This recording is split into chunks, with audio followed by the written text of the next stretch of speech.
Hi everyone, स्वागत है आप सभी का टीचिंग गोल्स के इस लर्निंग प्लेटफॉर्म पर। आई होप आप सभी लोग अच्छे होंगे। एस्टर की क्लासेस चली हुई है और जो आज की क्लास रहने वाली है वो सीडीपी की यानी कि बाल विकास की रहेगी। पर्सनालिटीज, थ्योरीज, व्यक्तित्व के सिद्धांत आपके चले हुए हैं। आज आपको ये लास्ट क्लास मिलेगी, उसके बाद आपकी सारी चीज़ें यहाँ पर फिनिश हो जाएगी। ठीक है, तो लास्ट आपका बचा हुआ, इससे पहले हमने टाइप थ्योरी को अच्छे से डिस्कस कर लिया है। अगर आपने नहीं देखा है तो आपको हर वीडियो के डिस्क्रिप्शन में मैं प्लेलिस्ट का लिंक जो है प्रोवाइड करती हूँ, साथ ही वीडियो के एंड में भी आपको प्लेलिस्ट का लिंक हमेशा लगाती हूँ। ठीक है, तो आपने टाइप थ्योरी अच्छे से पढ़ लेनी है, trade theory, type and trade theory जो कि आइजेंक के द्वारा दी गई थी। अब आपकी साइको एनालिटिक थ्योरी है जो कि एक बहुत इंपॉर्टेंट पार्ट है आपके पर्सनालिटी वाले चैप्टर में। चलिए स्टार्ट करते हैं अपनी आज की इस थ्योरी को। साइको एनालिटिक थ्योरी अगर आपसे पूछे कि किनके द्वारा दी गई थी तो आप यहाँ पर बताएंगे सिगमंड फ्रॉयड के द्वारा। ठीक है, सिगमंड फ्रॉयड के द्वारा ये जो है दिया गया था। सिगमंड फ्रॉयड ये जो है साइको एनालिसिस के फादर भी कहे जाते हैं, फादर ऑफ साइको एनालिसिस, यानी कि मनोविश्लेषणवाद। मनोविश्लेषणवाद के जनक कौन माने जाते हैं भाई? सिगमंड फ्रॉयड माने जाते हैं। ठीक है, जब हम स्कूल्स ऑफ साइकोलॉजी करेंगे, मनोविज्ञान के संप्रदाय करेंगे, तब भी आपका ये एक स्कूल आता है जो कि 3rd नंबर का आता है, उसको हम अच्छे से डिस्कस करेंगे। ठीक है, तो फादर ऑफ साइको एनालिसिस कौन बोला जाता है? सिगमंड फ्रॉयड बोले जाते हैं। ये कौन थे भाई? ये आप जो है ऑस्ट्रियन, एक सेकेंड, ऑस्ट्रियन न्यूरोलॉजिस्ट थे। ठीक है, ऑस्ट्रियन न्यूरोलॉजिस्ट थे। इतना भी आप थोड़ा सा इनके बारे में जरूर ध्यान में रख लेना। ठीक है, चलो साइको एनालिसिस होता क्या है? ये एक मेथड होता है to solve conflict in psyche. किसी के भी मन में अगर कोई द्वंद्व चल रहा है, कोई कॉन्फ्लिक्ट अगर चल रहा है, तो साइको एनालिसिस एक मेथड होता है कि आपके मन में उन द्वंद्व को, उन कॉन्फ्लिक्ट्स को दूर किया जाए। तो ये क्या होती है, कैसी टेक्निक होती है, कैसा मेथड होता है, कैसी प्रक्रिया होती है कि आपके मन के अंदर चल रहे सभी द्वंद्व को समाप्त किया जाए। ठीक है, तो ये बात करते हैं कौन? सिगमंड फ्रॉयड बात करते हैं। इन्होंने जो है यहाँ पर बात करी है लेवल ऑफ कॉन्शियसनेस की, यानी कि चेतना के स्तर के बारे में इन्होंने बात करी है। फिर इन्होंने स्टेजेस ऑफ पर्सनालिटी दिए हैं, व्यक्तित्व के कुछ स्तर दिए हैं, जिसमें ईद, ईगो और सुपर ईगो पढ़ते हैं। इनका नाम आपने सुना ही होगा, ईद क्या होता है, क्वेश्चन आपके जो है स्टडी में पूछे जाते हैं। उसके बाद साइकोसेक्सुअल थ्योरी इन्होंने दी है जो कि स्टेजेस ऑफ पर्सनालिटी डेवलपमेंट में आता है। साइकोसेक्सुअल थ्योरी में इन्होंने 5 यहाँ पर स्टेजेस दिए हैं जहां से भी आपके क्वेश्चन पूछे जाते हैं। ठीक है, तो वो अब एग्जामिनर के ऊपर है कि भाई वो कहाँ से क्वेश्चन देंगे। ठीक है, कल मैंने एक कमेंट रीड किया था जिसमें कमेंट में शायद ये था कि स्प्रिंगर का और टाइप ABCD का कोई भी क्वेश्चन नहीं आया आज तक। तो ऐसा नहीं है, अगर नहीं आया है तो फिर देखो, मैं हमेशा यही बोलती हूँ, मैं अपनी तरफ से कुछ भी नहीं छोड़ रही हूँ, मैं आपको सारी चीज़ें करा रही हूँ। तो आपका भी पूरा ये रिस्पॉन्सिबिलिटी हो जाता है। अगर आप अच्छे से प्रिपेयर करना चाहते हो तो आप इस वहम में ना रहे कि ये नहीं आएगा, वो आएगा, क्योंकि पेपर ना तो आप बनाने वाले हो, ना ही मैं बनाने वाली हूँ। अगर आपका आ गया तो फिर इनकेस आप क्या करोगे? ठीक है, तो वो आपका ही उसमें घाटा है, मेरा उसमें कुछ नहीं जाता है। ठीक है, चलो अब यहाँ पर सबसे पहले बात करते हैं लेवल ऑफ कॉन्शियसनेस के बारे में, चेतना के स्तर के बारे में। इन्होंने बात करी कि जो कॉन्शियसनेस होती है, जो चेतना होती है, वो 3 प्रकार से बात करी इन्होंने। पहला बोला है कॉन्शियस माइंड, यानी कि चेतना मन, चेतन मन। दूसरा बोला है सब कॉन्शियस, इसको आप प्री कॉन्शियस भी बोलते हो। ठीक है, प्री कॉन्शियस भी आप इसको बोलते हो, जिसको अवचेतन मन बोलते हैं, और अनकॉन्शियस यानी कि अचेतन मन बोलते हैं। यानी कि मन को जो है इन्होंने 3 टाइप्स में डिवाइड किया है। तो आपसे क्वेश्चंस जो है कैसे भी पूछे जा सकते हैं। ठीक है, तो ये आपका क्या है, लेवल ऑफ कॉन्शियसनेस में आता है। अब कॉन्शियस माइंड आपका कौन सा होता है? कॉन्शियस माइंड आपका वो मन होता है जो आपका प्रेजेंट में चल रहा है। भाई राइट नाउ आप जो कुछ भी चीजें कर रहे हो ना, वो सब आपका कॉन्शियस माइंड है। अगर आप इस वक्त मेरी वीडियो देख रहे हो तो आपके दिमाग में सारी चीजें जा रही है, तो वो आपका कॉन्शियस माइंड है। बाद में वो रहे ना रहे वो आपकी रिवीजन पर डिपेंड करता है। बट राइट नाउ आप अगर आप न्यूज़पेपर पढ़ रहे हो तो भी आपका वो कॉन्शियस माइंड। अगर आप कुछ खेल रहे हो, अगर आप किसी से बात कर रहे हो, आप वीडियोज देख रहे हो, आप कुछ भी कर रहे हो, तो वो आपका क्या है, कॉन्शियस माइंड है। यानी कि प्रेजेंट में आप क्या चीज कर रहे हो। ठीक है, thoughts, action, feelings of which people are aware, ऐसे विचार, ऐसे कार्य, ऐसी भावनाएं जिनके बारे में लोग जागरूक होते हैं, वो किस में काउंट होता है? वो आपके चेतन मन में काउंट होता है। ठीक है, यानी कि प्रेजेंट में आप जो कुछ भी चीजें कर रहे हो, प्रेजेंट में, वर्तमान में आप जो कुछ भी चीजें कर रहे हो, वो किस में आती है? वो आपका कॉन्शियस माइंड में आता है। ठीक है, सेकेंड जो चीज है वो है आपका सब कॉन्शियस माइंड। सब कॉन्शियस मतलब अवचेतन मन इसको बोलते हैं। यहाँ पर आपकी कुछ ऐसी एक्टिविटीज होती हैं जो कि अगर आप उनको, वो आपके दिमाग में है, कहीं ना कहीं है, लेकिन टाइम आने पर आप उनको रिकॉल कर पाते हो, तो वो आपका सबकॉन्शियस मन होता है, ठीक है, अवचेतन मन होता है। जैसे आपने गजनी मूवी देखी होगी ना, गजनी मूवी में वो भूल जाता है आमिर खान, लेकिन बात बात में बीच बीच में उसको चीजें याद आती रहती है, तो वो क्या है, वो सबकॉन्शियस। जब आप अच्छे से डीपली जब आप चीजों को रिकॉल करने की कोशिश करते हो, तो ये चीजें आपके कॉन्शियस माइंड में आ जाती है, तो वो आपका सबकॉन्शियस पार्ट कहलाता है मन। इतना समझ में आया यहाँ पर, ठीक है। ऐसी मानसिक प्रक्रियाएं, ऐसी मेंटल एक्टिविटीज जिसको आप अच्छे से क्लोजली अगर अटेंड करते हो, अगर आप जोर दे करके याद करने की कोशिश करते हो इन मेमोरीज को, तो फिर आप उनके बारे में अवेयर हो जाते हो, यानी कि वो आपके कॉन्शियस माइंड में आ जाती है, ठीक है। इतना समझ में आया यहाँ से। नेक्स्ट जो पार्ट है वो आपका लास्ट है, दैट इज अचेतन मन, इसको बोलते हैं। ये वो चीजें होती हैं जो आपके माइंड में कहीं ना कहीं दबी हुई है, मतलब कहीं ना कहीं एक तरीके से बरीड, आप इसको बोल सकते हो कि ऐसे थॉट्स, ऐसे विचार, ऐसी मेमोरीज, ऐसे यादें जो कि आपके अंदर बहुत ही डीप में जाकर के जो है वो दबी हुई है, ठीक है, बहुत डीप में जाकर के दबी हुई है, वो उन मेमोरीज को क्या बोला जाता है, अनकॉन्शियस। एक चीज और ध्यान में रखना कि आपसे ये भी पूछ लिया जाता है कि कॉन्शियस माइंड जो है वो माइंड का टोटल कितना परसेंट है, तो आपका जो चेतन मन है वो 8% होता है, और जो सबकॉन्शियस है जो कि आप रिकॉल कर पाते हो वो 2% होता है, और बचा हुआ जो 90% है ना, वो आपका अनकॉन्शियस होता है। बिल्कुल आप सही सुन रहे हो, ठीक है। तो ये जो आपका जो अनकॉन्शियस है, जिसके बारे में आप अवेयर नहीं होते हो, जिसके बारे में आपको नहीं पता है, वो कहीं ना कहीं आपके अंदर डीपली दबी हुई है, जिनको आप रिकॉल भी नहीं करते हो, वो जो है आपको अफेक्ट करने का काम करती है, वो आपको प्रभावित करने का काम करती है, ठीक है। तो ये आपको सबसे ज्यादा प्रभावित करती है, आपके बिहेवियर को, आपकी पर्सनालिटी को सबसे ज्यादा प्रभावित करने का काम कौन करती है, अनकॉन्शियस, यानी कि अचेतन मन करता है। एग्जाम्पल के थ्रू समझेंगे, ठीक है। देखिए मान लीजिए भाई, है ना, अब इस मतलब ये माइंड नहीं करना इस चीज को, ठीक है, जस्ट एग्जांपल है कि आप मान लो भाई आपका कोई पहले पार्टनर था, आप किसी रिलेशन में थे, अब आपकी शादी हो गई है, ठीक है। आप गलती से अपने जो एक्स है उनके नाम से अपने पार्टनर को अगर बुला लेते हैं, तो ये तो भाई ट्रेजेडी हो गई है ना, ये तो बहुत बड़ी आयरनी हो गई है आपके साथ। लेकिन ये किसके अंदर आता है, ये आपका अनकॉन्शियस के अंदर आता है, कि वो चीज आप भूल चुके हो और वो डीपली आपके अंदर कहीं ना कहीं है, बट आपने ना चाहते हुए भी गलती से ये चीज आपसे हो गई है। अब हो तो गई है, लेकिन क्या उसका असर नहीं पड़ेगा, उसका तो बहुत भयंकर असर पड़ेगा, ठीक है। तो अगर आप गलती से अपने पार्टनर को अपने एक्स के नाम से बुला ले, तो फिर वो किस में आता है, वो भाई आपका अनकॉन्शियस में आता है, ठीक है। तो ऐसे ऐसे एग्जांपल आपके लिए ढूंढ के लाती हूँ, ठीक है।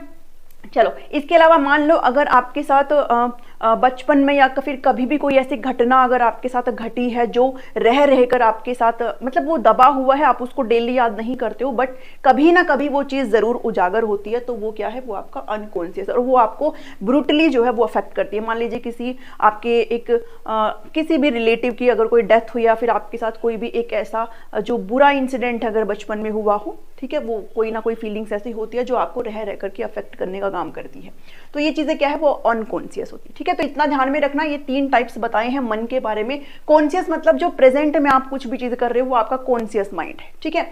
उसके बाद वो जो चीजें आपकी दबी हुई है, लेकिन आप उसको रिकॉल करके अगर आप कर पा रहे हो, तो फिर आपका वो कॉन्शियस में चला जाता है, और वो आपका सबकॉन्शियस, जैसे गजनी में आमिर खान, ठीक है। अनकॉन्शियस मतलब एक ऐसी आपके मेमोरीज, एक ऐसा आपके थॉट्स जो कि आपके अंदर बहुत ही डीपली दबे हुए हैं, बट आपको काफी प्रभावित करने का काम करते हैं जब भी ये बाहर आते हैं, ठीक है। तो वो आपका अनकॉन्शियस माइंड यहाँ पर कहलाता है। तो ये 3 तरीके की बात करी कि इन्होंने, सिगमंड फ्रूड ने बात करी। आई होप आपको इतना समझ में आया है।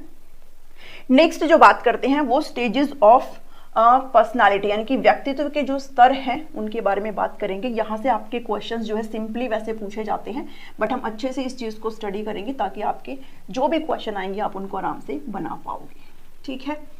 चलो, पर्सनालिटी के यानी कि व्यक्तित्व के स्तर यहाँ पर है, stages of personality.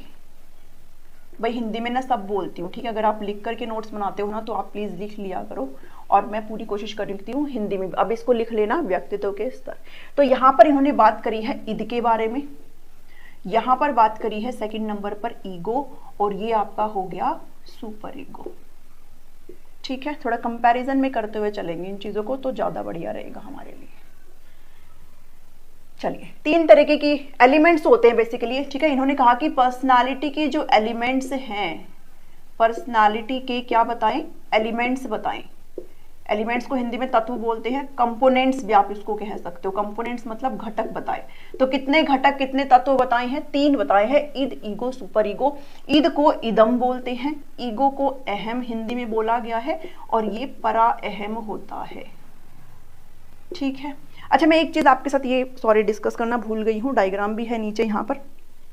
Sigmund Freud ने जो अपना ये माइंड वाला जो चीज बताया था 3 टाइप्स, वो इन्होंने आइसबर्ग की हेल्प से भी डिफाइन किया था, आइसबर्ग की हेल्प से।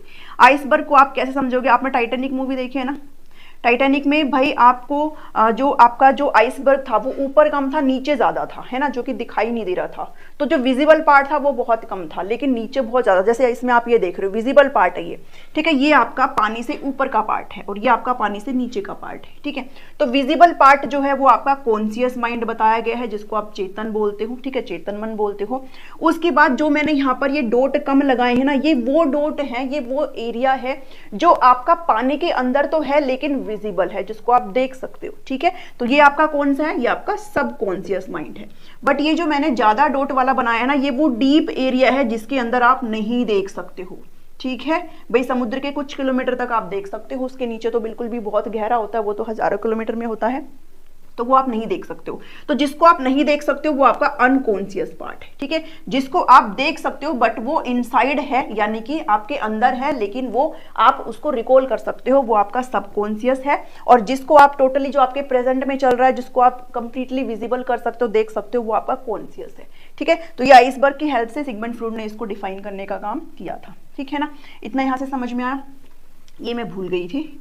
चलो अब ये देख लेते हैं फटाफट से, आपका जो इदम है, अहम है और परा अहम है, इसको इन्होंने क्या बोला है।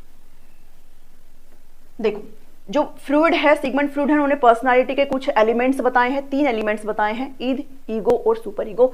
ईद जो है ये बेसिकली आपसे सिंपली क्वेश्चन आपसे यही पूछ लिया जाता है कि जो ईद है वो किस प्रिंसिपल पर काम करता है।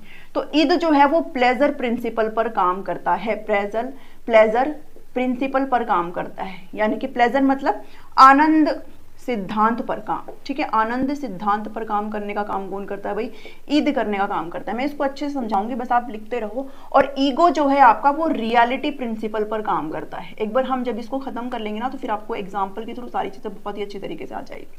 ठीक है, रियलिटी मतलब वास्तविकता से, वास्तविकता सिद्धांत पर यह काम करता है। ठीक है, और जो सुपर ईगो है वो किस पर काम करता है, ये आपके मोरल वैल्यूज पर काम करता है। मोरल वैल्यूज मतलब आपके नैतिक मूल्यों पर काम करता है। ठीक है, नैतिक मूल्यों पर काम करता। अब एग्जाम्पल के थ्रू इस चीज को समझेंगे। ईद पर्सनालिटी जिनकी होती है, आप ये लगा के चल सकते हो, ये नेगेटिव टाइप की पर्सनालिटी होती है। ईगो जो है दोनों का मीडिएटर होता है। ठीक है, दोनों का क्या होता है, मीडिएटर। आपसे ये भी पूछा जा सकता है कि ईद और सुपर ईगो मतलब मीडिएटर का काम कौन करता है, तो आप ईगो बताएंगे। और सुपर ईगो जो पर्सनालिटी होती है ना, वो मतलब भगवान टाइप की पर्सनालिटी होती है। ठीक है, जो बहुत ही सज्जन टाइप की पर्सनालिटी आप जिनको बोलते हो। ठीक है, तो आपका सुपर ईगो होता है। आपको एक एग्जांपल के थ्रू बताती हूँ। मान लो एक बच्चा है और एक बच्चे को आइसक्रीम जो है खानी है, उसको भूख लगी है लेकिन उसको आइसक्रीम खानी है। अब उसको सामने जो है दिख रही है आइसक्रीम, तो जो ईद पार्ट है पर्सनालिटी का, वो क्या कहेगा उसको कि चाहे कुछ भी हो जाए, चाहे तेरे पास पैसे ना हो, चाहे तुझे मम्मी डांटे या कुछ भी करे, बस फटाफट से जा उसको आइसक्रीम को ले और खा ले। इसके लिए भले ही तुझे कोई गलत काम करना पड़े, इसके लिए भले ही तुझे छीन के खानी पड़े। ठीक है, तो आप बस उसको खाओ, कैसे भी करके आप बस उसको खाओ। तो ये क्या है, ये सिर्फ प्लेजर पर काम करता है कि मतलब आपको वो सुख, वो आनंद की अनुभूति होनी चाहिए है, ये सिर्फ इस पर काम करता है। ये कहता है कि इसको फर्क नहीं पड़ता कि भाई सोसाइटी क्या कहेगी, मतलब सोशल जो मतलब सोसाइटी वाले क्या कहेंगे, भाई सोशल जो पीपल है वो क्या कहेंगे, इसको फर्क नहीं पड़ता। इसको मोरालिटी की नहीं फर्क पड़ी होती है। ठीक है, ये नैतिकता की बात नहीं करता है, इतना ध्यान में रखना। क्योंकि अब सीधे तौर पर जो ईद पर्सनालिटी वो क्या कह रही है, कैसे भी करके खाओ, मतलब कैसे भी करके खाओ बस। ठीक है, क्योंकि उसको देख ही नहीं रहा है। तो ये ना तो सोसाइटी पर ध्यान देता है, ना ही ये मोरालिटी पर ध्यान देता है। अब आपसे ये भी पूछा जाता है कि ये जो है आपका किस मन पर काम करता है, तो आप बताएंगे अनकॉन्शियस। ठीक है, अनकॉन्शियस माइंड पर ये काम करता है, ये पार्ट पर्सनालिटी का। ठीक है, अनकॉन्शियस मतलब अचेतन मन पर काम करता है। अब अगर आइसक्रीम वाला ही एग्जांपल ले, तो जो ईगो पर्सनालिटी है, मतलब ईगो जो है वो कहां से निकल करके आया है, वो ईद से ही निकल के आया है। ईद से ही मतलब इदम से ही निकला है, ये इदम से ही निकला है। ठीक है। ये क्या देखता है ईगो, ये देखता है कि भाई ठीक है मुझे प्लेजर भी चाहिए, ठीक है, मुझे प्लेजर तो चाहिए, मतलब मुझे आइसक्रीम तो खानी ही खानी है, बट साथ में मुझे रियलिटी को भी देखना है। रियलिटी मतलब अगर आप छीन के खाओगे, अगर आप बिना परमिशन से खाओगे तो वो गलत बात होती है, ठीक है। तो इसको सुख भी चाहिए होता है, आइसक्रीम भी खानी है, प्लस इसको सच्चाई भी देखनी है, मतलब सोसाइटी में भी भाई हमें रहना है और हमें गलत काम नहीं करना। तो ईगो क्या कहेगा इड से कि भाई आइसक्रीम अगर आपने खानी है तो आप परमिशन लेकर के खाइए, ठीक है, अपने पेरेंट्स की परमिशन से, अपने पेरेंट्स की इच्छा से खाइए। तो आपको ये अगर आपसे पूछा जाए कि भाई ईद को रेगुलेट करने का काम कौन करता है, तो जो ईगो है वो ईद को रेगुलेट करने का काम भी करता है, ठीक है, ईद को रेगुलेट करता है, ठीक है, मतलब डायरेक्शन देता है ईद को कि भाई अगर तुम ये काम करोगे तो वो गलत बात है, ठीक है। तो इसने क्या कहा, ईगो वाली पर्सनालिटी जो होगी वो कैसी होगी, इसलिए मैंने बोला मतलब बीच का है, आपको समझ में आ जाएगा। तो ईगो वाले क्या कहेंगे, ईगो वाले पर्सनालिटी कहेंगे कि नहीं मुझे खानी है, लेकिन मुझे एक सही तरीके से खानी है, या तो मैं उसको खरीद के खाऊंगा, या मैं किसी से पूछ के खाऊंगा, या मैं किसी से मांग के खाऊंगा, ठीक है, जैसे भी खाऊंगा, बट गलत तरीका मैं नहीं अपनाऊंगा, ठीक है।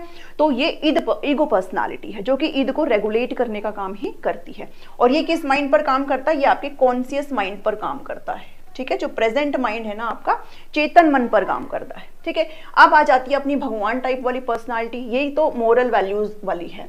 अब इस बच्चे ने क्या किया, ईद वाला तो कह रहा था खा ले कैसे भी खाना है, लेकिन ईगो कह रहा था कि नहीं गलत बात है, नहीं खाना, पूछ के खाना है। तो अगर बच्चा पूछ के खाएगा तो सुपर ईगो क्या कहेगा उसको कि आपने बहुत अच्छा काम किया है, आपको गिल्ट में नहीं आने देगा, ठीक है, गिल्ट में नहीं आने देगा अगर आप काम जो है अच्छे तरीके से करते हो, गिल्ट में नहीं आने देता, ठीक है। तो ये काम किसका है, ये सुपर ईगो का है कि अब ये कहेगा कि अच्छा आपने पूछ के खाया है तो मतलब आपने मोरल वैल्यूज का पालन किया है पूरी तरीके से, ठीक है। तो ये आपको गिल्ट में बिल्कुल नहीं आने देगा। ये इसके अंदर आपकी दो चीजें यहां पर काउंट होती है, एक आपका होता है एक सेकेंड, आइडियल सेल्फ, और एक होता है आपका सेकेंड कंसाइंस, ठीक है। कंसाइंस मतलब विवेक, और आइडियल सेल्फ मतलब आदर्श स्वयं। ये दो चीजें जो है किसके अंदर आती है, वो आपका सुपर ईगो के अंतर्गत आती है, ठीक है। कंसाइज मतलब आपकी जो इनर वॉइस है, इनर वॉइस मतलब अंतरात्मा, आप जिसको कहते हो अंतरात्मा, ठीक है। अगर बच्चा यहाँ पर पूछ करके खा रहा है तो उसका जो कॉन्साइज पार्ट है, जो विवेक है, जो उसका इनर वॉइस, उसको क्या कहेगा कि आपको गिल्ट में नहीं आने देगा, तो आपको क्या कहेगा कि आपने अच्छा काम किया है। बट अगर ये बच्चा पूछ के नहीं खाता, अगर ये किसी भी और अलग गलत तरीके से अगर खाएगा चीजों को, तो ये इनर वॉइस उसको क्या कहेगी, आपको गिल्ट में लाके छोड़ेगी फिर ये इनर वॉइस, ठीक है। अगर जो जितने भी चोर वगैरह होते हैं, ठीक है, वो चोरी करते हैं, लेकिन कहीं ना कहीं उनकी, अब एक्सटर्नली तो वो दिखाते कि भाई ठीक है पैसा चाहिए, कैसे भी चाहिए, लेकिन कहीं ना कहीं अंतरात्मा जो है वो उनको जरूर ये कहती होगी कि भाई तुमने गलत किया है, ठीक है। मेरे साथ ऐसा बहुत बारी होता है, मैं क्या करती हूँ, जैसे मैं रिकॉर्ड करती हूँ आप लोगों के लिए वीडियोस, तो कई बारी मैं बीच में ना 10-20 मिनट का वीडियोस रिकॉर्ड करके ना छोड़ देती हूँ, क्योंकि मेरे एक अंदर से आवाज आती है कि मैं खुद से ही सेटिस्फाई नहीं होती हूँ जो मैं रिकॉर्ड कर रही होती हूँ, तो मैं उसको वहीं पर ही लीव कर देती हूँ। तो आपकी अंतरात्मा भी आपको रेगुलेट करती है, आपको बताती है कि आप जो चीज सही कर रहे हो कि आप चीज गलत कर रहे हो, ठीक है। तो आपका कंसाइज पार्ट क्या, आपका इनर वॉइस है। आइडियल सेल्फ वो होता है जो हमें ये बताता है कि आपको कैसा होना चाहिए है, ठीक है, आपको कैसा होना चाहिए हमें कौन बताता है, ये आपका आइडियल सेल्फ बताता है, ठीक है। तो ये 3 तरीके के एलिमेंट्स की बात करते हैं सिगमंड फ्रॉइड। एक बार फिर से रिवाइज करा देती हूँ। जो आपका ईद वाला पार्ट है वो ये कहता है कि आप बस प्लेजर पर काम करता है, इनको कुछ नहीं पड़ी समाज की, सोसाइटी की, मोरालिटी की कुछ नहीं पड़ी, सिर्फ ये कहते हैं कि आपको अपने प्लेजर के लिए कैसे भी कुछ भी करो, साम दाम दंड भेद जो करना करो, बस आपको वो आनंद की अनुभूति होनी चाहिए। ईगो कहता है कि नहीं ये गलत बात है, ईद को रेगुलेट करने का काम करता है और ये कहता है कि नहीं अगर आपको प्लेजर चाहिए तो आप इस रियलिटी को भी आप फॉलो करिए, ठीक है, आप गलत काम से नहीं कर सकते हो। सुपर ईगो तो आपको एक ऐसी फीलिंग दिलाता है, मतलब देवियों वाली फीलिंग दिलाता है कि भाई आपको या तो गिल्ट में लाके छोड़ेगा या फिर आपको ये बताएगा कि आपने मोरल वैल्यूज का पालन किया है, ठीक है। तो ये 3 टाइप्स जो है पर्सनालिटी की किन्होंने बात करी है, सिगमंड फ्रॉइड ने बात करी है। अब जो है नेक्स्ट आपका है स्टेजेस ऑफ पर्सनालिटी डेवलपमेंट, जो कि आपकी साइकोसेक्सुअल थ्योरी है, फ्रॉइड की मनोलैंगिक सिद्धांत है, जिसमें इन्होंने पर्सनालिटी डेवलपमेंट के ये 5 स्टेजेस दिए हैं और इन स्टेजेस को हम नेक्स्ट वीडियो में कवर करेंगे, बिकॉज फिर काफी लंबा हो जाएगा। और ये जो चीज है ना, आपको फ्रेश माइंड से समझना काफी जरूरी है। क्वेश्चन ज्यादातर यहीं से ही पूछे जाते हैं, ठीक है। मैंने यहाँ से भी आपके क्वेश्चन देखे। तो इस वीडियो में इतना ही है, आप आराम से बैठो और आज ही दूंगी आपको, ये वाली वीडियो भी आज ही मिल जाएगी, ठीक है। तो आप इसको आराम से बैठ करके बाद में देखना। अपने नोट्स बनाते हैं ना, अगर आप नोट्स बना रहे हो तो अच्छी बात है, इन चीजों से आपका हो जाएगा। बट नोट्स में आपको एक्स्ट्रा चीजें भी देखने को मिलेगी, जैसे आपको प्रैक्टिस क्वेश्चंस या फिर जो कुछ चीजें यहाँ पर रह जाती है वो आपको नोट्स में देखने को मिलेगी, ठीक है। स्क्रीन पर आपको नंबर दिखाई दे रहा है, अगर आप नोट्स अवेल करना चाहते हो तो आपको मैसेज करना है, आपको सारी इन्फॉर्मेशन मिल जाएगी। सभी प्लेलिस्ट का लिंक जो है वीडियो के डिस्क्रिप्शन में रहता है, सबको चेकआउट किया करो। साथ ही मैं टेलीग्राम पर भी डाल दिया है, मैंने कल ही डाला है, ठीक है। वीडियो पसंद आई तो उसको जरूर लाइक भी करना, शेयर भी करना सभी के साथ, और चैनल पर नए हो तो सब्सक्राइब करना बिल्कुल भी ना भूलना, बिल्कुल फ्री होता है। मिलते हैं नेक्स्ट वीडियो में। Thank you.